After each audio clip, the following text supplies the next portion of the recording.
Well, thank you for coming to visit our office. We know that you're, coming here to see your relatives, but maybe we could just start and tell us a little bit about, your life right now. Okay. Like, so you're from California now. Yeah. You're in California now, Right. but you used to live Yes. in DC, right?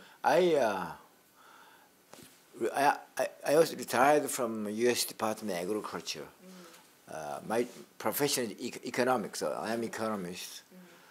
And I joined the federal government in 1975 and retired 2004, 30 years, including all the sick leave, whatever, annual leave. So I had 30 years. Then the reason I left this area is, I'm sorry to say, but it's bad weather here. I have arthritis in my right knee. And then whenever I go to the doctor, and I have allergy. Right. Starting February until June, man, it was terrible here. So both doctors recommend me to go someplace else for my health reason. Yes. So your English, like, when did you first come to the United States? I came here in 1964, a long time ago. I finished college at Sungsil from Seoul. Went to Vanderbilt to get my master's degree in economics. Oh, I went to Vanderbilt for law school. Oh, you did? Then I taught after that a couple of years. Then they kicked me out because I didn't have a terminal degree. So I went to Washington State in Pullman, get my PhD in economics, specializing in resource economics.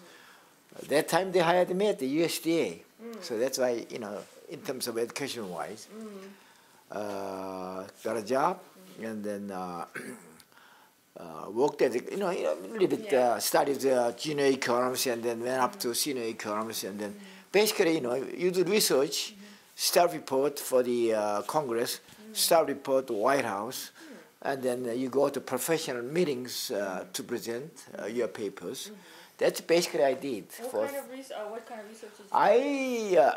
I was kind of interested in, or they asked me to do how U.S. agriculture export to the world will affect on U.S. economy. Specifically, how much increase employment, farm income, to GDP, gross domestic product. And then also how that affects the CPI for food, consumer price index for food. So that was my kind of specialized areas. And then, once in a while you get a call from big shots. And then, well, that's a long way from coming from originally. Yeah. You were born in Pyongyang, right? Right. This is, that time, right now, you have a lot of Koreans working, Korean Americans working in federal agencies. But I think I was kind of unique person that time, in the 70s, who were born in Pyongyang. Came as a refugee to South Korea, became U.S. citizen, and working nearby White House.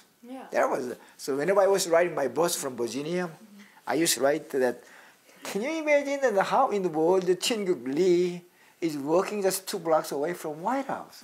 I never imagined myself. But, that's the story. Yeah, that's pretty amazing, right? And then your wife was also originally from? My wife from Hwanghae-do. I am from Pyongyang, but she came when she was baby. I left Korea, you know how long ago? I'm not gonna guess. You're not born. 60 years ago. I left Korea 1950 December 4th. 60 years ago. And then I worked from Pyongyang to Seoul 15 days on foot. Wow. 15 days with belongings on your back. My father and my older brother and me, leaving my mother in Pyongyang. Oh my goodness. It's tragic. Yeah. So whenever, people ask me about Korean War, you asking my personal history. That shows how tragic it was. Right. It still is. Yeah, it's, getting a little bit emotional, And there's a lot of people that are like you, right? Yes, a lot of people, yeah. particularly in United States. The reason because we are kind of homeless people, left home in North Korea, South Korea. It's not really home. The kind of so same thing for me. So in fact now, the U.S. is my home where I lived the longest time in my lifetime. Korea, it's so. But you still don't feel like that's really your home. You feel like, or well, as a Korean American, to be honest, I always looking for to go my home and die. It says Pyongyang, let's say, but I saw my mother's tomb in graveyard in North Korea, suburb of Pyongyang, when I visited. That was 1989. I buried my father in Seoul. My older brother, the only brother I have, died in January this year in Auckland, New Zealand. Then I'll be dying in this country. Look at the separate families. You talk about separate families. 4 different places we're going to be buried.